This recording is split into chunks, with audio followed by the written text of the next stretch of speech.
Fire has always been both a source of life and a force of destruction. But what happens when it spirals out of control? Today, we'll explore two of history's most infamous infernos, the Los Angeles wildfires and the Great Fire of London. Both burned their way into history, leaving cities in ruins and lives forever changed. But here's the burning question: which one is more dangerous? Stick around as we break it all down, fire by fire. From the terror of 1666 to the ongoing wildfire crises of today, we'll compare their causes, destruction, and long-term consequences. And trust me, the results might just surprise you. Introducing the LA wildfires. Let's start with the Los Angeles wildfires, a modern nightmare that has become a tragic regularity for Californians. Wildfires in LA aren't a rare occurrence, they're an annual catastrophe. These fires are fueled by hot, dry conditions and relentless winds that can spread flames faster than anyone can react. Imagine this: a single spark, whether from a lightning strike, a campfire, or even a poorly maintained power line, can grow into a wildfire that consumes entire communities. In 2020, California experienced one of its worst wildfire seasons ever, with over 4 million acres burned. That's larger than the entire state of Connecticut. Acres burned, 2020, 4.2 million. Homes destroyed, over 10,000. Lives lost, 33. Economic damage, $12 billion. The Great Fire of London. Now, let's turn the clock back to 1666. London was one of the most important cities in the world, but it was also a disaster waiting to happen. The streets were narrow, the buildings were made of timber, and the summer had been unusually dry.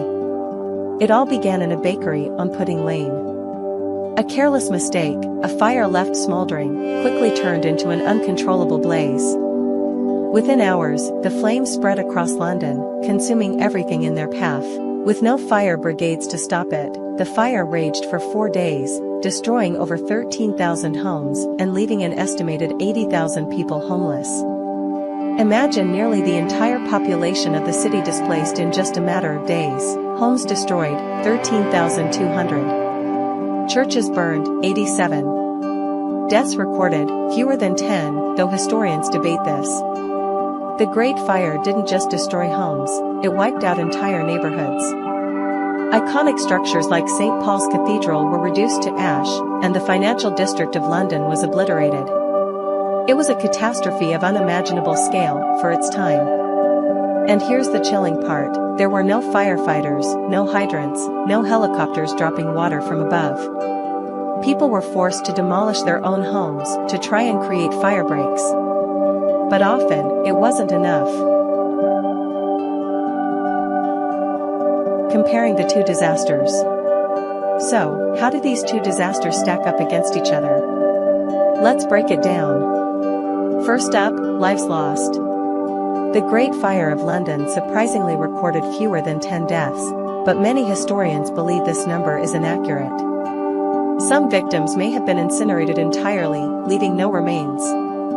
By contrast, LA's wildfires claim dozens of lives every year, and the smoke they produce causes countless more long-term health issues. So, in terms of direct and indirect fatalities, LA wildfires take the lead.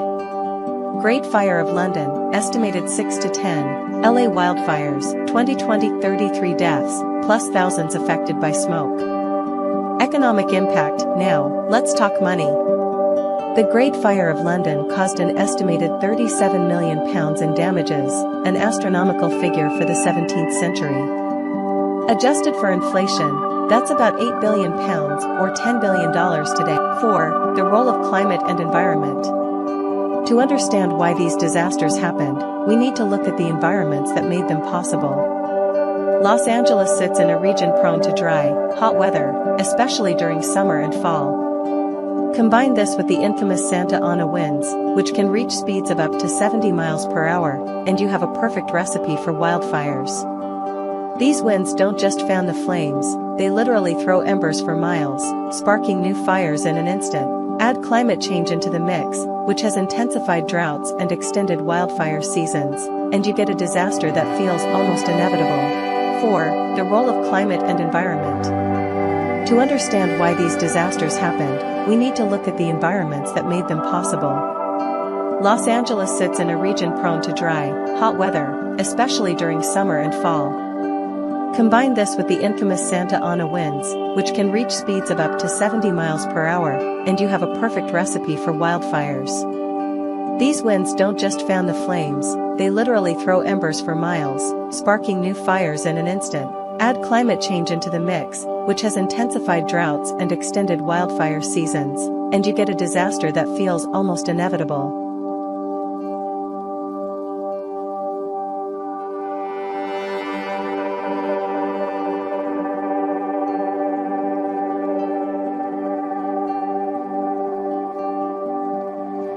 But what about London in 1666? Back then, the city was a completely different world. It was overcrowded, with narrow, winding streets packed tightly with timber-framed houses. These buildings were essentially firewood, waiting for a spark. Worse still, most roofs were thatched with straw, and the city relied heavily on open flames for cooking, heating, and lighting. To make matters worse, the summer of 1666 was unusually dry, leaving everything dangerously flammable. So, while LA wildfires are fueled by nature, the Great Fire of London was a man-made disaster waiting to happen. 5. The heroes of the fires. Every disaster has its heroes, and these fires were no exception. In Los Angeles, wildfires are met by the bravery of thousands of firefighters. These men and women endure grueling conditions, thick smoke, blistering heat, and unpredictable winds, all to save lives and homes. They're equipped with advanced tools, from aerial water tankers to bulldozers that carve fire breaks. But even with modern technology, their job is physically and emotionally exhausting, with some working 24-hour shifts for weeks on end. Their courage doesn't stop there.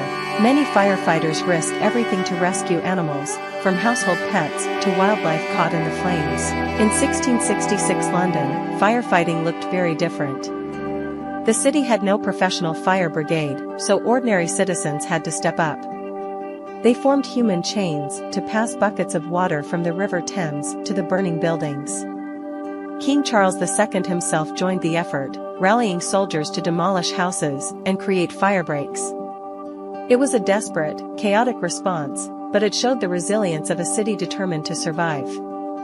These acts of heroism, though separated by centuries, remind us of the extraordinary strength people show in the face of destruction.